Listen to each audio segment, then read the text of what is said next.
안녕하세요. 청강TV의 김인숙입니다. 귀족의 오만과 평민의 분노, 즉 두 도시의 이야기에 대한 인생 문장을 시작합니다. 좋아요와 구독은 늘 힘이 됩니다.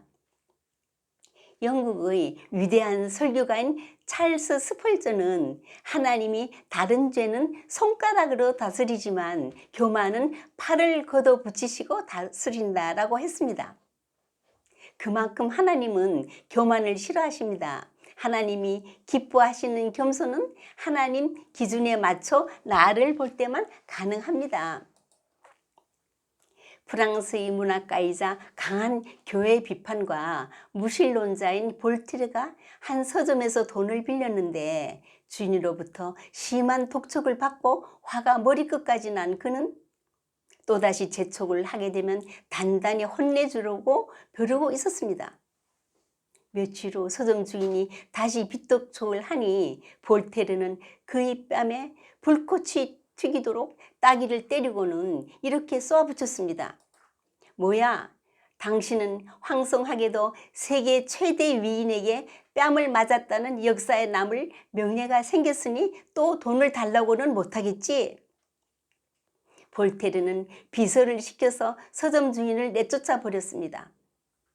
기독교를 전파시키는 데는 여러 세기가 소요되었지만 단지 한 프랑스인인 볼테르는 자신이 기독교를 50년 안에 어떻게 파멸시켜 버릴 수 있는지를 보여주겠다며 펜을 잡을 때마다 하나님을 거부하는 작품을 쓰기 시작했습니다.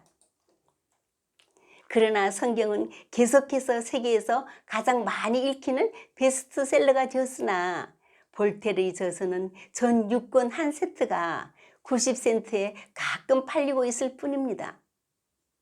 그는 임종시 나는 태어나지 않아야 했었는데 라고 참여했습니다. 영국의 소설가 찰스 디킨즈의 두 도시의 이야기에서 프랑스 혁명 때 교만한 귀족들의 행동이 어떻게 파멸을 가져오는가를 잘 묘사하고 있습니다. 두 도시는 파리와 런던을 가리키며 그곳에서 혁명시대가 전개되는 이야기입니다.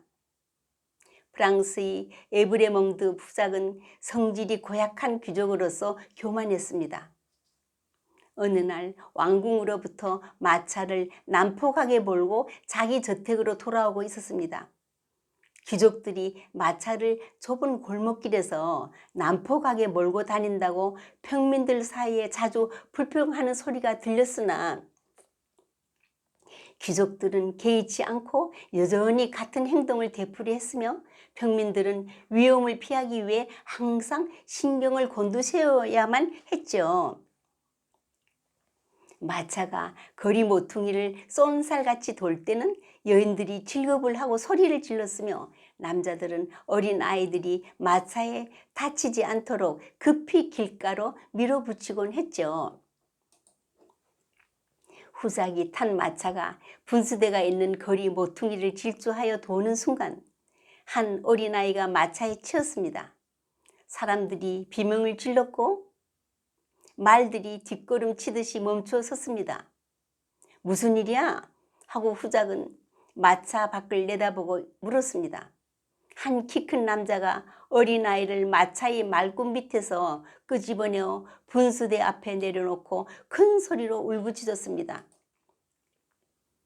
구경꾼 중에 한 사람이 후작님, 아이가 치였어요. 후작은 왜 큰 소리를 질러요? 저 남자의 아이인가요? 예, 그렇답니다. 키 큰 남자는 마차가 있는 곳으로 달려왔습니다. 후작은 손으로 검을 쥐었습니다. 키 큰 남자는 두 팔을 머리 위로 올리고 내 아이가 죽었어요. 죽었다고요. 큰 소리로 외쳤습니다.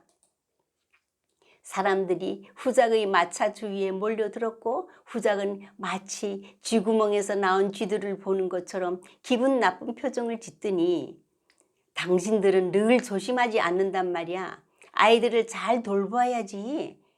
항상 마차 가는데 방해가 되잖아. 내 말들이 상처를 받을 수도 있잖아.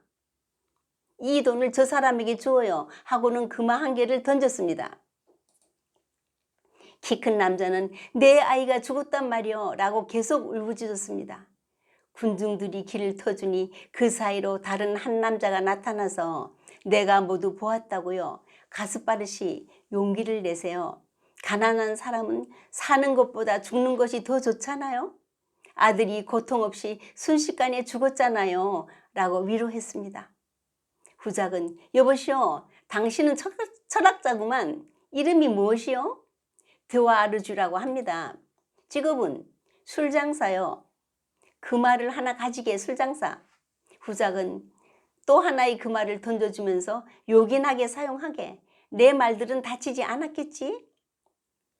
후작은 모인 사람들은 못 본 채 하고 마치 보잘것없는 물건 하나를 깨뜨려서 그 값을 치른 것처럼 태연하게 떠나갔습니다. 그때 갑자기 금화가 날아와서 탁 하고 마차 마루에 떨어졌습니다.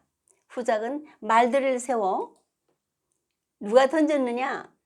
드와르주가 서 있던 자리에서 그는 사라지고 얼굴이 거무스름한 여인이 뜨개질을 하고 서 있었습니다. 이에 후작은 조용히 말하기를 개놈의 새끼들, 그 말을 던진 놈을 마차바퀴에 갈아버릴 테다라고 외쳤습니다. 사람들은 귀족을 두려워하여 감히 바로 쳐다보지도 못했으나 뜨개질하는 여인 드와르주 부인은 똑바로 후작의 얼굴을 뚫어지게 쳐다봤습니다. 후작은 그녀를 못 본 채 하며 가자 하고 떠났습니다. 후작이 대저택의 성에 도착한 것은 날이 어두워서였습니다. 큰 성문이 열리자 하인들이 등불을 들고 나와 맞이했습니다. 후작이 저녁 식사를 하는 동안 런던에서 조카가 도착했습니다. 그는 런던에서 샤를로 다한이라고 알려져 있습니다. 그는 삼촌에게 우리 귀족들이 과거나 현재나 처신을 잘못해서 프랑스에서는 누구보다도 서민들의 증오의 대상이 되어 있다고 했습니다. 후작은 그건 좋은 일이야. 증오는 바로 존경의 뜻이거든 라고 했습니다. 다한이는 그렇지 않다며 귀족들이 잘못에 대한 열매를 언젠가는 거둘 것이라고 했습니다. 다한이는 자신도 귀족이란 무서운 조직에 얽매여 있어 그 조직을 벗어버리고 싶고 그 조직이 준 특권을 결코 받지 않겠다고 했습니다. 그럼 어떻게 살려고 그러니? 후작이 말했습니다. 일할 거예요. 영국에서? 네. 영국에서는 우리 가문의 이름 때문에 어려움 당하는 일은 없을 거예요. 쓸데없는 소리 말고 피곤할 텐데 잠이나 자라고. 조카 다한이가 자러 간 후에 에브레몽드 후작도 침실에서 깊은 잠이 들었는데 다음날 아침 칼이 가슴에 박힌 채 침대에서 죽어 있었습니다. 키 큰 남자가 마차에 치여 죽은 아들이 복수를 한 것이죠. 그는 곧 체포되어 형무소에 갇혔고 일주일 후에 40피트 높이의 교수대에서 형에 처해진 채로 매달려 있었습니다. 이 사건이 프랑스 혁명의 도화선이 되었으며 수많은 귀족들이 단두대의 이슬로 사라졌습니다. 드와르주 부부는 프랑스 혁명의 주체 세력이 됩니다. 성경의 예레미야서엔 주만군의 여호와의 말씀이니라. 교만한 자여 보라, 내가 너를 대적하나니 너희 날 곧 내가 너를 벌할 때가 이르렀음이라. 잠언엔 사람이 교만하면 낮아지겠고 마음이 겸손하면 영예를 얻으리라고 했습니다. 우리나라가 군사대국이 될 수밖에 없는 이유가 있습니다. 1. 밤낮 없이 총알택시가 거리를 누빈다. 2. 거리마다 대포집이 즐비하다. 3. 술집마다 폭탄주가 오간다. 4. 식당에는 부대찌개가 있다. 5. 집집마다 핵가족으로 뭉쳐 있다. 오늘도 겸손한 마음으로 남에게 빛을 선물하는 복된 날을 보내십시오. 감사합니다.